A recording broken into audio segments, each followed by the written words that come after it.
রবীন্দ্রনাথ ঠাকুর আমাদের বাঙালি জীবনের সাথে ওতপ্রোতভাবে বিদ্যা মন্দিরের পক্ষ থেকে তাকে শ্রদ্ধা জানানো হচ্ছে।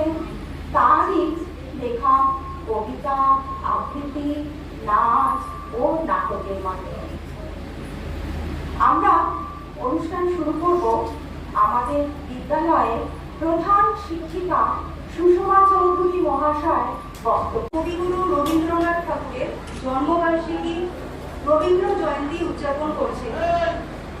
তার লেখা গান, কবিতা সবসময় আমাদের মনে এক অনির্বচনীয় সুখ, আনন্দ, শান্তি এনে দেয়। আজকের আমাদের এই ছোট্ট অনুষ্ঠানটি কবিগুরুর নাচ, গান, আবৃত্তির এক অনন্য সংমিশ্রণ, যেখানে আমাদের বিদ্যালয়ের শিক্ষার্থীরা এবং শিক্ষিকারা অত্যন্ত উৎসাহের সঙ্গে অংশগ্রহণ করে কবিগুরুর সাহিত্য এবং সঙ্গীতের বিষয়বস্তুগুলিকে জীবন্ত করে তোলার একটি ছোট্ট প্রয়াস করেছেন। পৌষ মানে ফসল কাটার সময়, যেখানে প্রকৃতি তার সমস্ত সৌন্দর্য নিয়ে হাজির।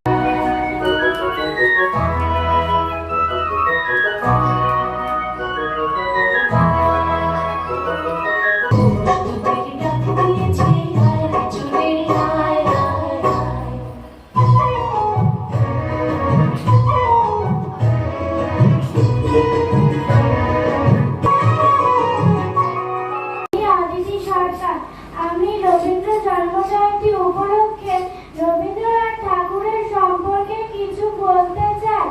রবীন্দ্রনাথ ঠাকুর পৃথিবীর একজন শ্রেষ্ঠ কবি। তিনি 1861 সালে 7ই মে জোড়াসাঁকোর ঠাকুর পরিবারে জন্মগ্রহণ করেন। তার পিতার নাম মহর্ষি দেবেন্দ্রনাথ ঠাকুর ও মাতার নাম সারদা দেবী। তিনি খুব অল্প বয়স থেকে কবিতা লিখতেন। তার লেখা প্রথম কবিতাটি হলো জল পড়ে পাতা নড়ে। আমার সোনার হরিণ চাল তোরা যে না বলিস ভয়, আমার সোনার হরিণ চাল।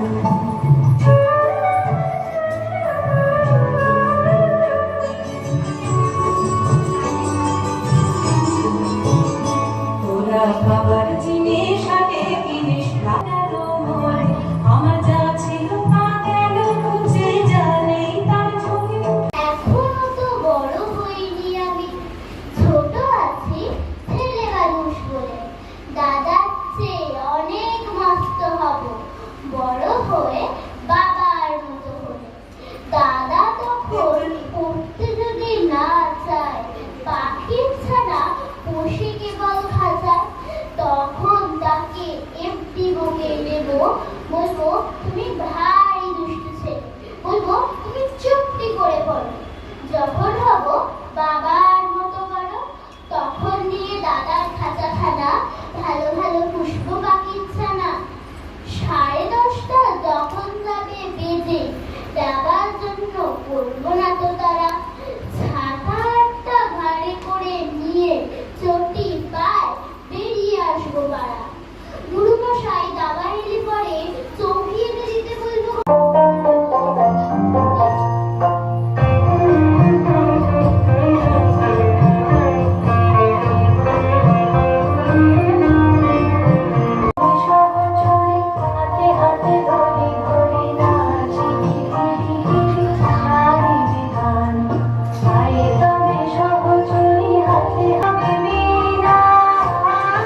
আছে, দেখবে? সখী, তুমি শ্বশুর বাড়ি যাবে না? তুমি যাবে? আমি শ্বশুরকে মারবে। মিনি, এই মিনি, ঘরে আয়। আমি গেলাম, মা ডাকছে। জীবনকে বেশি জটিল না করে সহজ স্বাভাবিকভাবে উপভোগ করার কথা কি বলেছেন এই কালজয়ী গানটির মধ্যে দিয়ে। নৃত্য পরিবেশনায় শ্রীতা কুন্ডু।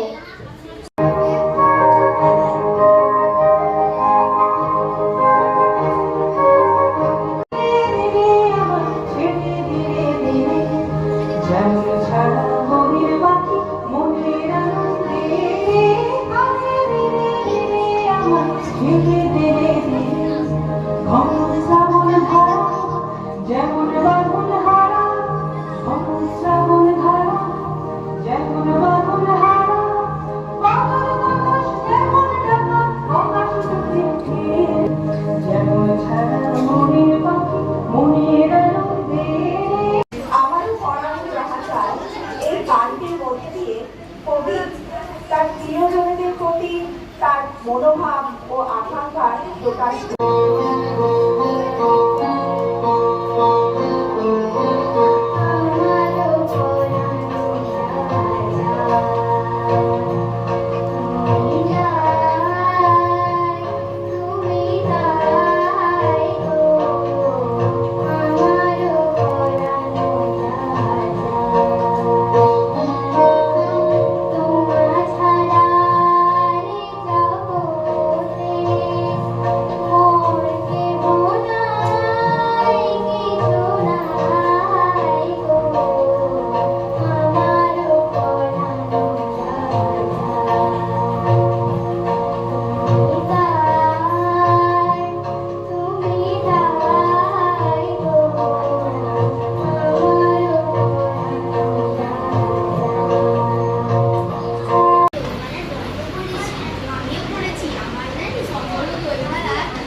কেমন ছেলে তুমি? তিনজনে তো আমার বেলা বইয়ে দাও কেন? আমি তো দিতে পারতাম না, কার্টুনটা দেখে। আমার সঙ্গে? হ্যাঁ, কত দূর থেকে হাত দেখছে। আমার মন কেমন করছে। বাবা, তুমি এখানে বসে কি করছো? বলছি আজ আমাকে বেরোতে বারণ করেছে, তাই আমি সারাদিন এখানেই বসে থাকি। ঠিক আছে, আমি তোমাকে ফেরার সময় দই দিয়ে দেবো।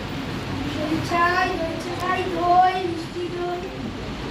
আমাদের বিদ্যালয়ে দুজন খুদে ছাত্রী আরাধ্যা রায়চৌধুরী ও আজলি রায়চৌধুরী কবিগুরুর সেই ঐতিহাসিক আয় তবে সহচরী গানটির সাথে নৃত্য পরিবেশন করছে।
ভগবান তুমি যুগে যুগে দুঃখ পাঠাইছ বারে বারে, দয়াহীন সংসারী তারা বলে গেল ক্ষমা করো সবে, বলে গেল ভালোবাসো, অন্তর হতে বিদ্বেষ বিষ্ণাস।